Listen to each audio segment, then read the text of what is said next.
Hello, Florida Panther fans, Flying Fluffy fans, hockey fans, all of the fans. Welcome to episode 61 of the Flying Fluffy Sports podcast. The reason why I'm calling out the number is because it took us 60 episodes to beat the Bruins.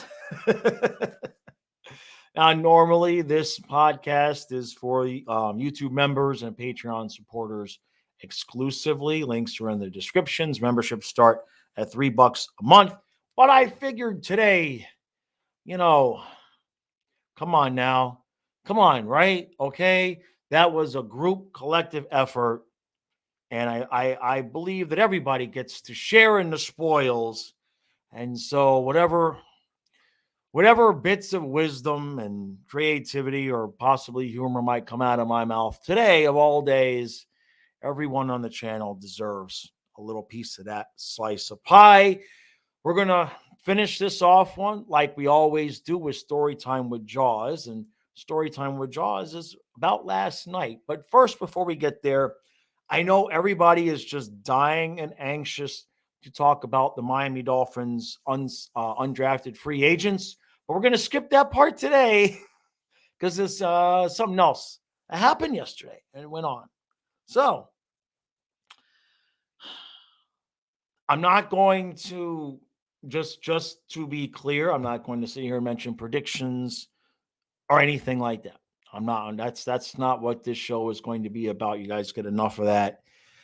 We have fun with it, but for right now, that's not the point. I'm also not going to dive into any of the matchups with the Leafs because we're going to save that for tomorrow. We're going to savor this one here today, okay? It is Monday afternoon at 2:30. Took the dogs to the river because they sat through the last weekend with me. Just is pouring rain for 3 days. They didn't get to go anywhere. And they're wondering if you've been watching the videos. The dogs are definitely wondering what in the hell has changed.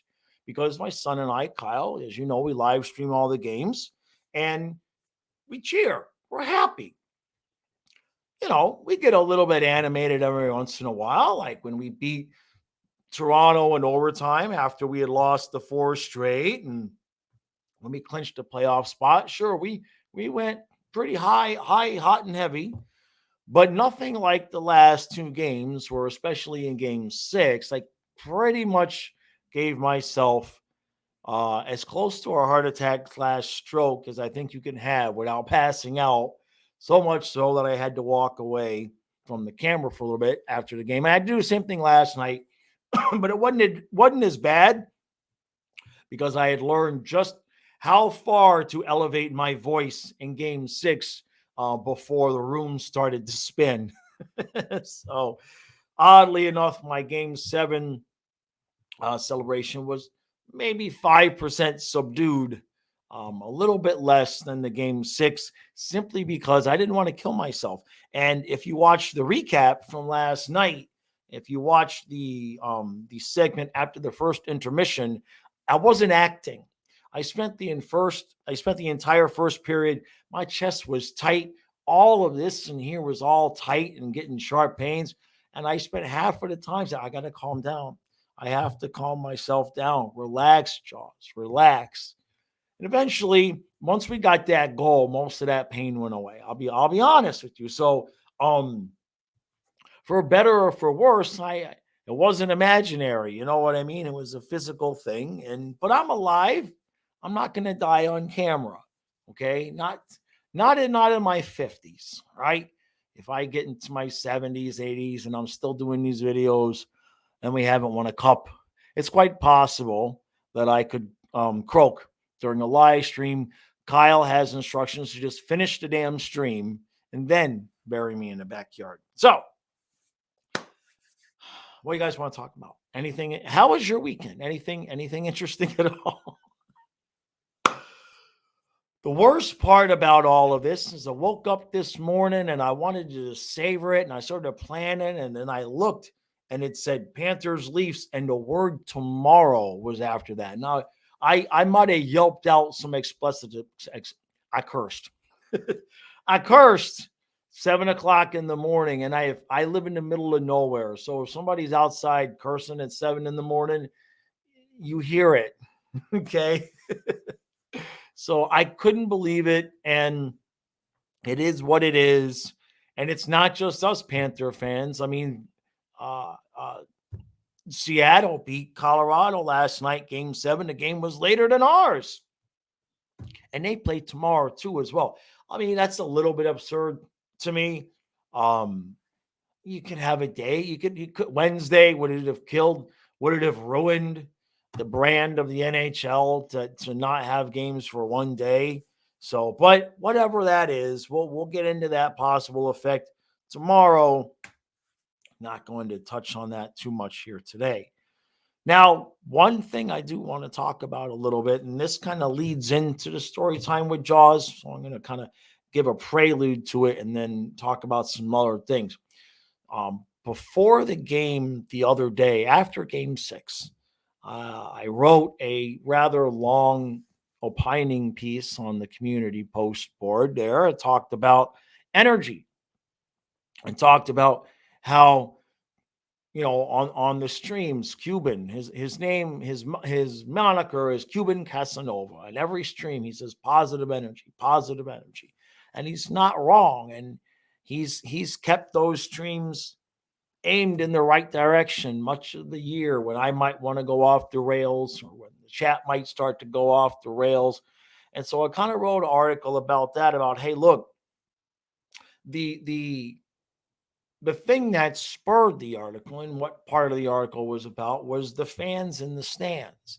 But hey, look, the team is going to come out rocking and rolling, man. Okay, these guys going to come out, but if we give up that first goal, if we're losing 1-0, or if we get down a goal or even 2 goals, it is our responsibility as fans, especially the ones at the arena, to hold the energy.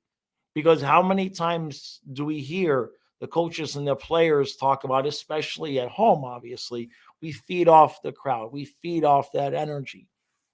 So if they come out and they're rocking and rolling and one happens to go into the back of the net the wrong way, the crowd needs to double down on that energy to lift those guys up and give them more to feed off of. Because as we've seen, 1 goal, 2 goals ain't nothing.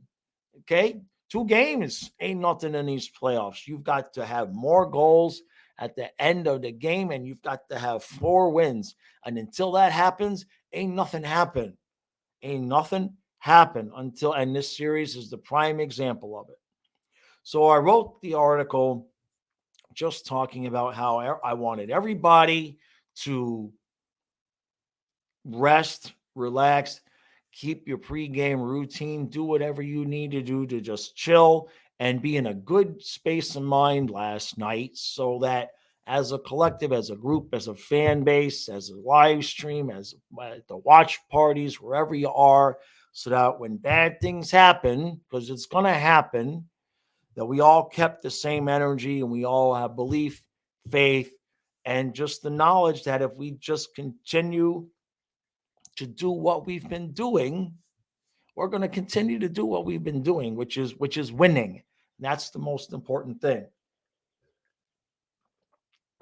So I'll touch on that in the story time with Jaws at the end, but I kind of wanted to set that up. Now, in terms of the game last night, let's just in hindsight talk about the game, because I do the recap after the game, and the recap is basically me going, bah! Okay.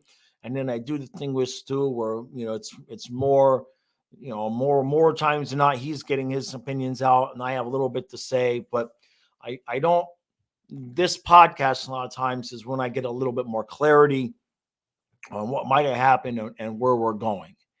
And I'm curious here for you guys, because look, if you watch my game 5 recap, my game 4 recap, when we went down 3-1, I was right there.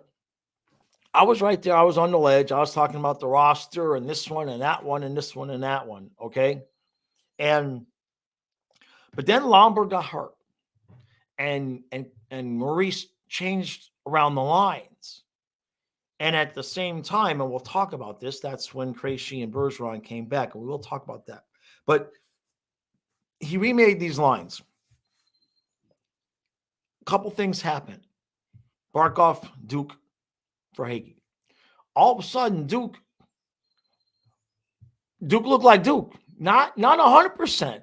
Not 100%. But when he came back, he had a couple of good games where he looked like himself. And then he's been okay, and we've seen him get that puck. Excuse me. We've seen him get the puck in that spot, like in the middle of the zone, like just outside the circles, where he's got just enough space to speed by somebody, cut in front, and get the goal. And we've seen him just not have the burst to get past anybody. And all of a sudden, games 5, 6, and 7, that burst is starting to come back. It's not as big as it was, but it's been enough to get by a couple of guys. Okay, where before he wasn't able to get by anybody. So I suspect, and I wonder if those injuries he's had, and we've talked about this before, when NFL running backs get knee surgery or when guys get the Achilles surgery, sometimes they will have moments after they've come back and after they've rehabbed, they will have moments where it's excruciatingly painful all over again, and they think that they've redone the injury. And what reality is that scar tissue is breaking up, right? And then all of a sudden, after that happens, then they really start to get a little bit more of that flexibility back. And I just wonder if that's what the injuries were. It could have nothing to do with it. But remember, he had a little bit of an injury during the season, and he had the one game here in the playoffs where he was, in quotes, injured. And regardless of whether or not that was the deal, I do believe that that's what's starting to happen for him. And this is about when it would happen. It happened. It's a little bit later than I think some of us thought. But he's starting to look better. So now you got Barkov, Duke, and Verhaeghe. Barkov was sick the first couple of games. Okay. So he starts looking better. Duke starts looking better. Well, that's line one. Then you got Bennett, okay, with Tkachuk, all right? And then he puts Cousins there. And all of a sudden, I mean, we already know Bennett and Tkachuk are good to go, right? But I said this last week. I said this after game 6. What Cousins does for Bennett and Tkachuk is what Marchment did for Lundell and Reinhart. So you've got that line. Then at the same time, now you got Lundell, Reinhart, and Luostarinen. And all of a sudden, Lundell, where did this come from? Now, we saw him last year. We all had high hopes. He looked like he was going to develop into Barkov 2.0. And then this year has been a struggle. Now, one thing I did mention was that I thought part of Lundell's struggles was the constant switching of the line mates. All right. Nobody really took that Marchment role on the left wing. And every time somebody was struggling, it was like, all right, put him down with Lundell, right? And he's a young guy. He's a young player. He's not the kind of player yet that you give him the struggling winger and Lundell's going to elevate their play, right? And then the other part to that is that Lundell was moving up and down all over the lineup because of injuries. So again, at the same time, all of this is happening. Now you got Lundell, Reinhart, and Luostarinen. And all of a sudden, Lundell looks better than he did last year, or is at least as good. Luostarinen just continues to develop at what's this kid's ceiling? I don't know. I don't know what this kid's ceiling is anymore. He was really good at 4C last year. They've tinkered with him in the top 6 every once in a while this year because of need. But now you look at that line and you're like, don't ever switch that because the chemistry between those 3 guys is ridiculous. Then, of course, you got the fourth line that for right now, I'm not going to say is what it is, but they're playing well. Stahl, White, and Dalpe. That's obviously not the optimum version of what we would have wanted to be our fourth line going in. I think most of the coaches probably would have wanted Stahl with Lomberg and Hornquist. Don't forget Patrick Hornquist, right? But for all intents and purposes, they're doing the job we need them to do. Dalpe got a goal. They're being a massive pain in the ass with the forecheck, and they're not really a weak spot. You know what I mean? It's not like, oh God, here comes the fourth line. So my question now, and we'll get to the defense. We'll get to the defense. But my question now is, Panther fans. Now we know Cousins is signed for one more year, right? So if I was to tell you next year we were going into the season with the top nine: Barkov, Duke, Verhaeghe, Bennett, Kachuk, Cousins, Lundell, Reiner, Luster-Reinen. If I said that was our top nine, uh, I mean, what do you think? I mean, I suppose that you could say, you'd rather get another, higher quality in quotes winger to replace Cousins on the second line and move him back down to the fourth. But I mean, he's on the roster after he's played now in these playoffs. And he's played solid on the fourth line. He's not a guy. He's going to be on this team next year. And I'm asking that question because we are going to get to the defense, but also we have some money to spend. We have some money to spend. We talked about this ad nauseum. Okay, at the very minimum, guys that need contracts: Forsling, Montour, Lundell, Reinhardt. Okay, so are we going to be able to pay everybody? You know what I mean? So if you keep a Nick Cousins, if Nick Cousins can be a viable 15, 20 goals, that might be pushing it. But I mean, even if he can be a viable 15 goal guy on that line with Bennett and Kachuk, just doing the dirty work, do you go out and spend that money? I don't know about that. I don't know. Because if you go out and get, if you go out and get a $5-6 million player to put on that second line, all right, that's one less defender. That's one less guy, right? You see what I'm saying? So I'm looking at that top nine, and I'm looking at it, and I'm looking how they're playing. I'm looking at the names. I'm looking at the roster. I'm looking at the contracts. And I'm going, I don't know.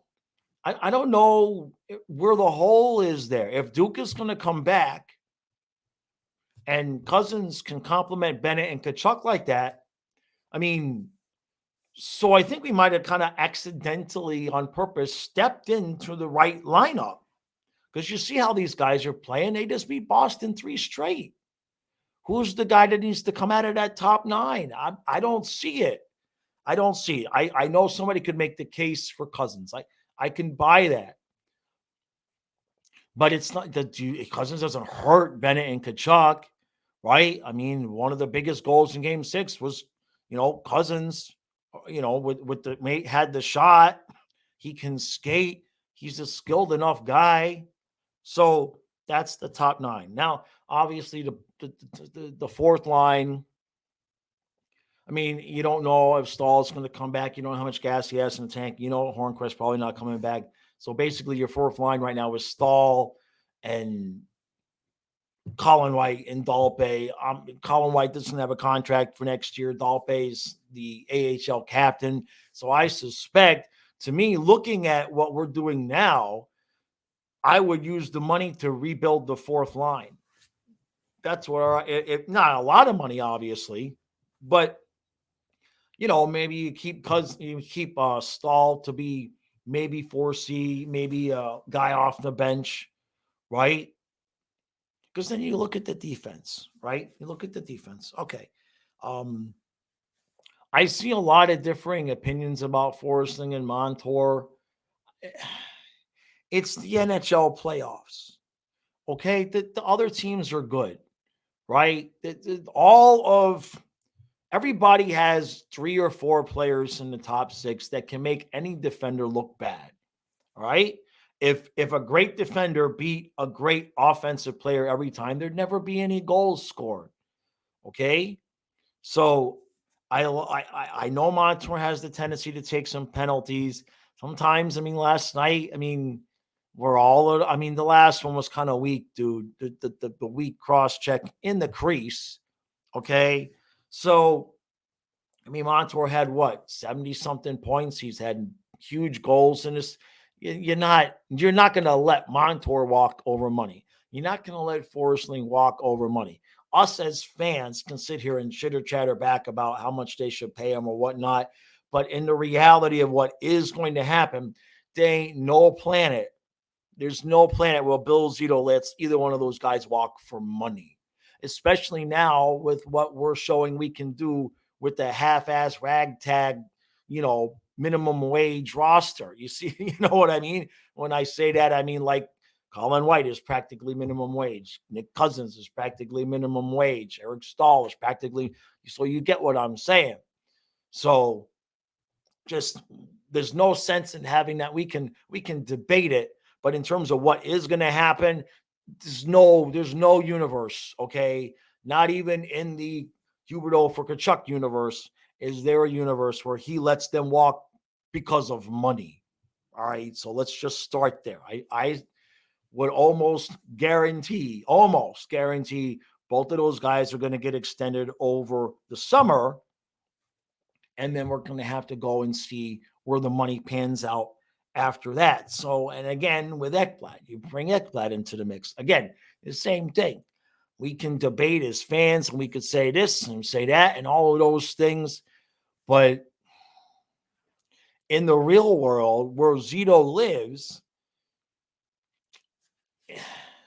if Ekblad didn't have a no move clause, I would give it some possibility, right? I would, if he didn't have a no move clause, I would say there's a possibility that he could shop Ekblad and just sniff around and be like, hey, what you know what I mean?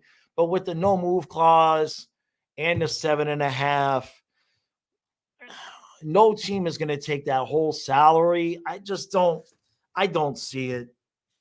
I really don't. I really don't see it. So those three guys, I think, as close to guaranteed as they can to stay. And Maurice has been praising Ekblad. So us as fans have our moments and have our issues. We don't know what Ekblad's health is, and I know he's always hurt. I know that's the excuse. Again, there's a difference between what you and I think should happen, or we want to bitch about this or bitch about that, versus what's really going to happen. And you get to the last three guys, okay? It's going to be really, really interesting to see what happens with Radko Gudas, because if he continues to play like this, I think I want him back. I mean, he saved the game. He saved the goal, and in game 6, it was him in the crease stopping the shot with his stick practically on the goal line. He's been good. Certainly if that's on your bottom pair. And then, you look, we got Carlson in the wings, we got Kiersted in the wings, we got Bennings. So I think defensively we're going to be in good shape next year. It's just a matter of, if they're going to want to give Carlson, Kiersted, a couple of these young kids, if they're going to give them any opportunity, or if Zito's going to say, I got an extra $8 million, let me go get two really good bottom pair defensemen, and sorry, Radko Gudas. But the more that this series goes well, the more that the playoffs go on, the more I'm looking at the roster, and I don't know, man. I don't know if we have as many holes as we thought we did, but everything's just coming together at the right time. I don't think we saw Lundell Reinhart lose to Reinen during the season. I don't remember that. I'm not sure. Maybe a game. I don't remember that. I know we didn't see Cousins up there with Bennett and Kachuk, and both of those lines are working. They're our best two lines out there. Okay? So, the only thing that I would think, that we were thinking it was a done deal was Duke was going to be on his way out. But let's see how he plays against Toronto. Toronto's a fast team. Let's see how Duclair plays against Toronto before we go.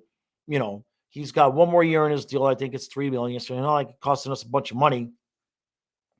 Certainly, we'd be able to trade him for assets. But if he's going to become the player, if he's even going to be 95% of what he was, I mean, I don't know about you guys, and I'm tired of constant roster turnover. You know what I mean? If this group of guys can do what they did last night, I'm fine with running it back, 85%, and you just tweak some things here and there. Longer this goes on, that's where I am. Now, the other thing, let me take another sip of water. If you go all the way back, to after game 4, and all of a sudden Boston was like, "Hey, Bergeron, crazy, all right, everybody coming back. This is great. It's over, right?" And I don't know if I said it in a regular video, but I know I said it on this podcast. I said, "Ha ha ha ha ha." Said, us Panther fans, we have seen many times when Aaron Ekblad goes out and the defensive pairs change, and we look great. And then Ekblad comes back, the pairs go back to what they were, and we look like ass again. And I said, what if we get the same thing with Bergeron and Krejci? What if, because with those guys out, Montgomery remade the lines, and those lines kicked our ass at home 2 games in a row. And then because those guys came back, he remade the lines, and they never won again. So I think some of that happened. It changed some of the matchups. Now, of course, we changed our lines too, right? And of course, Barkov was sick those first couple of games. So I want to say something about that too. Look, we were all critical of Barkov. All of us were critical of Barkov. And all of us, like a lot of people, kind of got, I'm done. I'd say I had enough of this crap, right? So I will credit Maurice, okay, for he had to see it, right? These guys, they're looking. They at least see Twitter at the very least. At the very least, they got somebody coming on. You should see the ripping Barkov on Twitter. They know what's going on, okay? I like what Maurice did was after the fact, he came out and said, yeah, Barkov was really sick, especially those first 2 games. He was sick. He's starting to feel better now. So he kind of came to Barkov's defense, because obviously the first 2 games, especially, I mean, he looked bad. He like the worst I ever seen him play. And so what it sounds like is he was sick with whatever everybody else had, and he just says, I guess I'll just poopy my pants on the ice if I have to, because I'm going to play. So I'll give him credit there. It wasn't like we had somebody that could replace him, right? It's not like we're sitting there going, Barkov, you could have sat, we'd have been fine. It's not like Ekblad, where we was like, oh, sit, Ekblad, please take a rest. We got Carlson, we got Kierstead, we got Fitzgerald, fine, we'll live without you.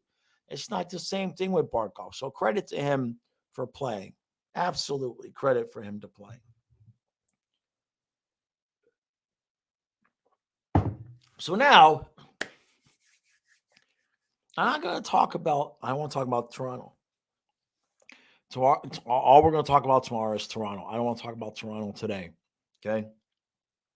That doesn't mean anything good. Doesn't mean anything bad. Just means I want to finish this podcast. I want to get in my chair and I want to relax and I want to just binge watch all of the creators and all of the videos and everything about the game from yesterday, because I haven't really had a chance to really sit and I haven't even watched the handshake line because I've just been working the whole time. So that's what we're going to do. We're not going to be, I know I had said we were going to live stream Rangers Devils game 7, but we need a night off and we start tomorrow. If they would at least gave it to us Wednesday, we would have streamed again tonight. But I need a night off, and Lord knows Kyle needs a night off. He's really gutted it out. So we will be watching as fans like everybody else tonight, but we're not going to be live streaming. So that's that. But I want to talk now. Before I say this, if there's any Toronto fans watching, I want you to understand that this is not in any way, shape, or form disrespect towards Toronto. This is not me assuming anything. This is just me talking about the Panthers and certain history. Okay. I kind of made mention of this, I think, in one of the recaps. I think after game 6, you look at the names in the back of our jerseys and you look at the names on the back of Boston's jerseys, and 100 times out of 101, you look at it, there ain't no way that team's going to beat that team. Come on. It's not going to happen. But we did it. Now, that same equation applies if you go look at the 96 Panthers, Boston, Philly, Pittsburgh. You look at the names on those teams and the names on our teams. There's just no way. It's not going to happen. And it happened 3 times until we finally ran out of gas against the world-class, obscenely talented, loaded Avalanche with Patrick Waugh in his prime. Now, all I'm saying is none of that team doesn't exist this year in the Western Conference. There's no Patrick Waugh in his prime. There's no extraordinarily loaded. All of the teams in the West and all of the teams in the East that are going to be left are really good teams that have some high points and some low points. They're really, I mean, you could say there's a couple of favorites, but you can make an argument for basically all the teams. You might have a hard time making an argument for Seattle, but I mean, Vegas made it their first year, so you can't use experience against them, right? And it's not like the Kraken are going to have to face Edmonton and Vegas, right? Because they're facing each other. So there's, right? I want to make sure I got, yeah, that's right. Yeah, because Seattle's playing Dallas. So the point is that I think this is now anybody's cup. This is now anybody's cup. And a couple of the things that I'm interested to see if we talk about the playoffs overall. In terms of tonight, I'm a Devils fan. I'm a Devils fan tonight because one thing I have said from the beginning, and I probably say this every year, I'm not interested in playing the Rangers. I'm not interested. All year long, I said, I'm not afraid of Boston. I'm not afraid of Boston. You can go back. I said it. But I've also said I'm not interested in playing the Rangers. So go Devils. We'll start there. Okay? The Toronto matchup, I'm not getting into it, but it ain't no cakewalk for either one of these teams. I've seen some Leaf fans thinking they're going to sweep the Panthers. Guys, come on now. Okay? let's get real here. But past all of it, this Panther team, the fan base, all of us, you don't know we'll get a better opportunity to repeat and finish off 96 than we're going to get this year. Okay? You don't know. Now, why do I say that? Well, just look around. Look around. There's no Boston. There's no Pittsburgh. There's no Washington. There's no Tampa Bay. They're all gone. They're all gone. All that stands in anybody's way is the Panthers, who haven't gotten out of the second round in forever. The Leafs, who just managed to get out of the first round for the first time in decades. Carolina, who hasn't been able to finish it off. And the Rangers, who you don't know what you're getting with them. They might win 4 straight. They might lose 4 straight. Who the hell knows? So out of the East, there's nobody that's going to be left, or including the Devils, who are like the new kids on the block. There's nobody left in the East that you go, that's the team. That's the team. Everybody's got their pros and cons, and everybody's flawed in one way or another. And in some ways, it's kind of an easier road than the Panthers had in 96, because we beat Boston around 1 in 96 too. Then we had to go play the Flyers with Eric Lindros. And then we had to go play the Penguins with Yager and Lemieux. And with all respect to anybody left, you can maybe make a case for, there being players out there as good as Lindros and the Flyers had, but there's nobody in the East like Yager and Lemieux, with all due respect to everybody in Toronto, okay? Because Yager and Lemieux got the hardware, all right? And they already had hardware at that point, I'm fairly certain. So, and then you go to the West. I mean, who do you trust out there? Seattle? Okay. Dallas, right? I mean, goaltending could be the deal. Edmonton.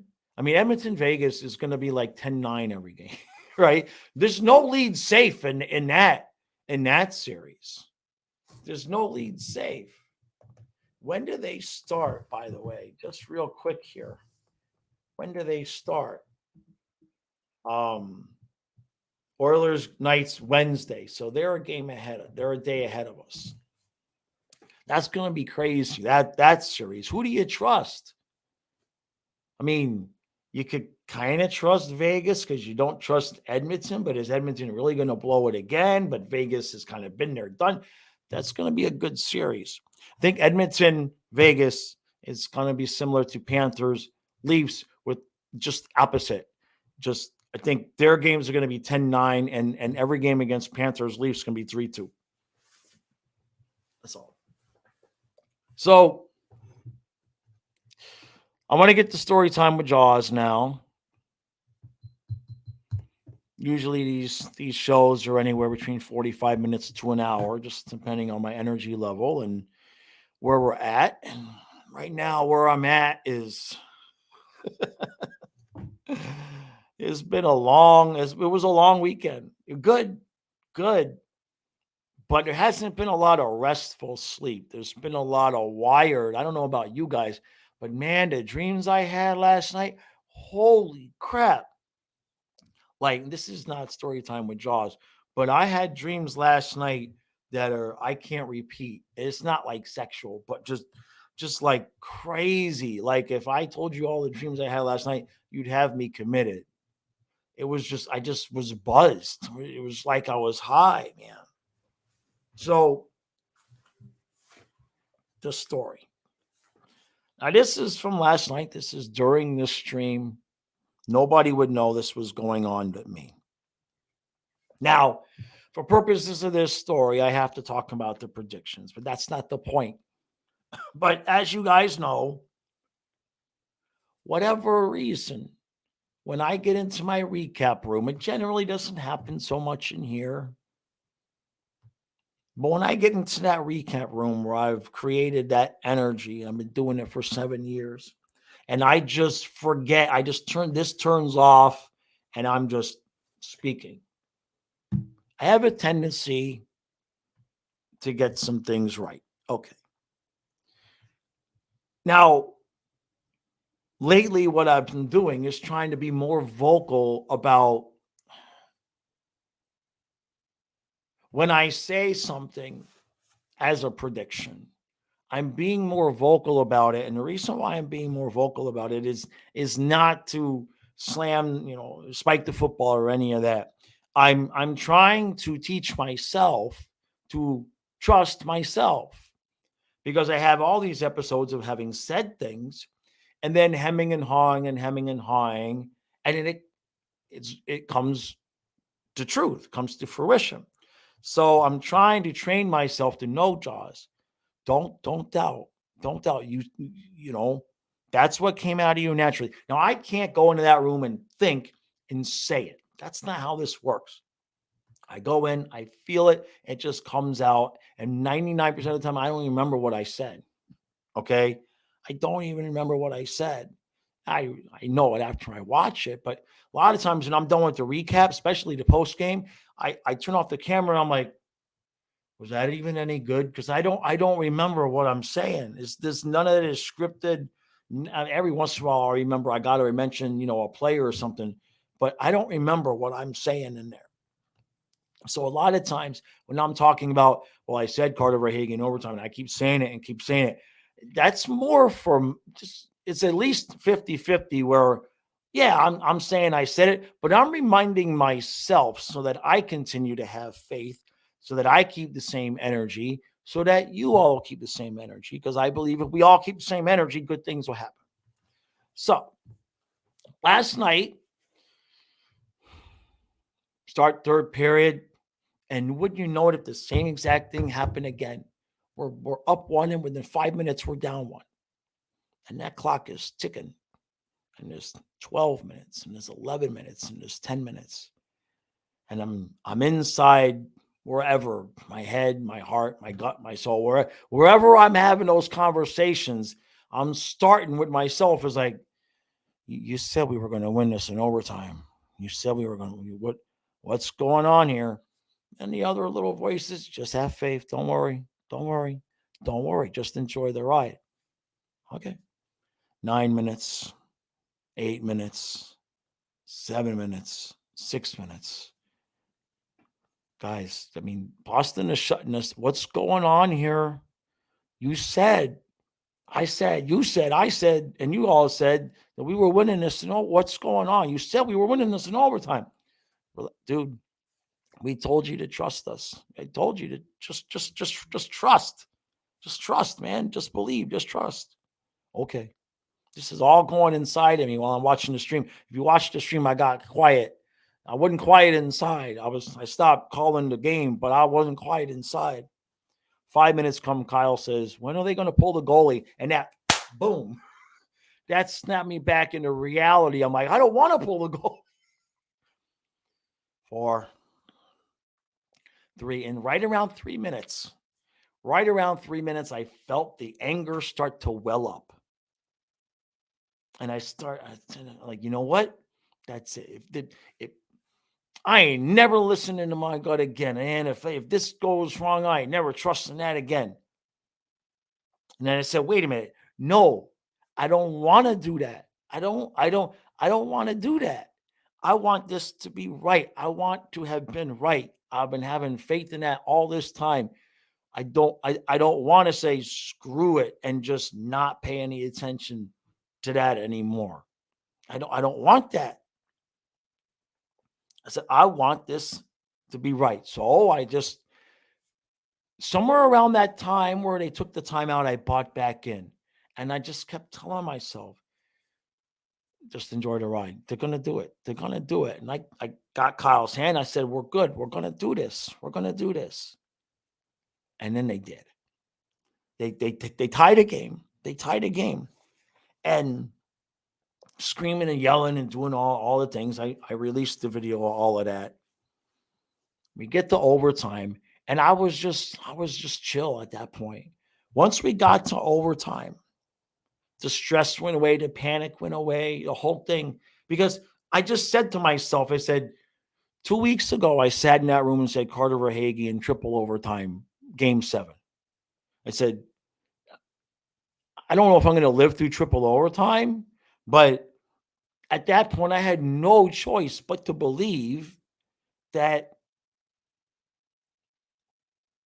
not that I had gotten it right. I hate putting it that way, but I had no choice at that point to believe, but that was the path. And if we just all kept having faith and just kept on it, that's what was going to happen.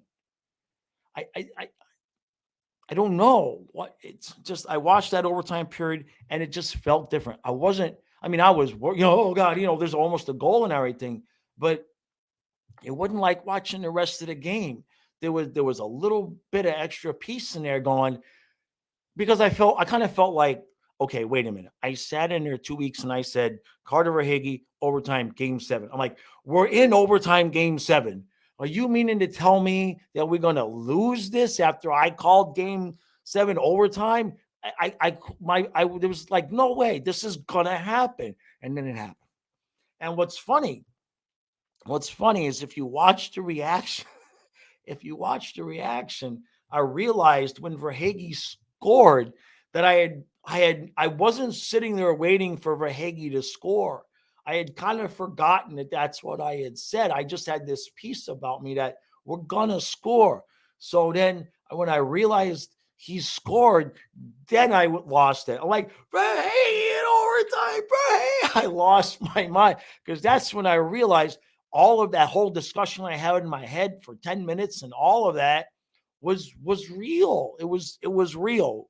Maybe I'm just talking to myself. Maybe you guys think I'm Cocoa Puffs. That's fine. That's fine. Some of you might believe and know what I'm talking about. All I know is that I had faith in it. I had faith. I wouldn't let that go. And that's what I was talking about in that community post. That I believe as a group, as a collective, for lack of a better phrase, if we all just keep the same energy. And I know there's those moments I'm right there with you. We're like, that's it. It's over. It ain't never going to happen. How many times does Stu and I get up in the morning, we ain't never making the playoffs? I get it. I do. I'm right there. I'm not special. Okay. But right now, in this moment, forget all of that. Forget Ekblad is this, forget Duke, that, forget Marie, forget all of that. The players, the coaches, the fans, we have an opportunity to do something. Hey, nobody thought we were going to do except me because I picked us to win. So I'll be honest, I'm a little bit more heavily invested because I've got 6 months of saying I said we are going to win the cup. So that full disclosure, yeah. But the point is we all have a chance to be a part of something.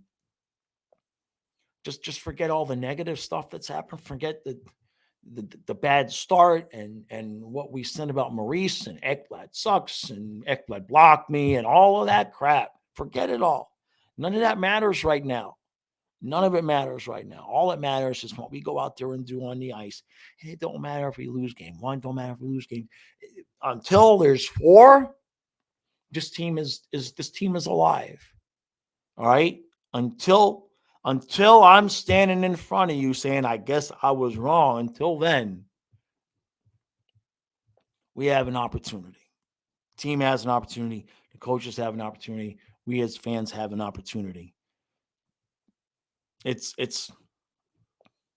if we had already done it, if we had already won the cup this year, you could look back and start to see how things were lining up and being put into little positions here and there for this to happen.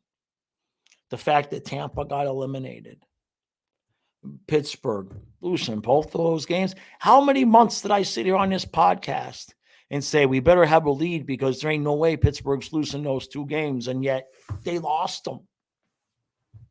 Right? I mean, you think about it. I was talking with Kyle about this earlier today. This will knock your socks off. I didn't realize it, but I mean, we're sitting here going, we won the trade. We won the trade. We won the trade. Calgary had more points than us this year by one, but still, what had to happen for us to get in and for them to not get in? When we finish this off, and I believe we will, when we finish this off, we're going to look back at all the little things that added up to happen, to make this happen. And I believe us as a fan base being on the same page, holding the same positive energy is going to be part of what we look back on and say that was part of what did it. That's it. I'm going to go relax and enjoy the rest of my day. Not that this isn't enjoyable, but you know what I mean. I want to get in my recliner. I want to get a little bit of medication in me. We got a busy day tomorrow. I don't have Stu in the morning, but I know we at least have. We're pretty sure we got Billy Lindsay tomorrow. Pretty sure we got Randy Moeller tomorrow. I don't know if, and I'm going to do the same thing that I did last series, which is after all of it's done before the series, I'm going to go downstairs. I'm going to get into that room. I'm going to get into the recap room, and I'm just going to do the same thing I do all the time. I don't know if a prediction is going to come out or any of that. I have some ideas. I kind of think I know where it's going. I can tell you right now, if I tell you what I'm thinking, you're going to call me Cocoa Puffs, but what else is new? So I'm going to wait till tomorrow. But But I'm going to do so. I got that. And then Kyle and I will be streaming the game. And then game one's tomorrow. So enjoy it tonight. Enjoy it tonight because game one's tomorrow. We have to flip the switch to change our energy up tomorrow. Enjoy it today, but tomorrow it's all business. Tomorrow Boston is way ancient history, and we have to focus on Toronto.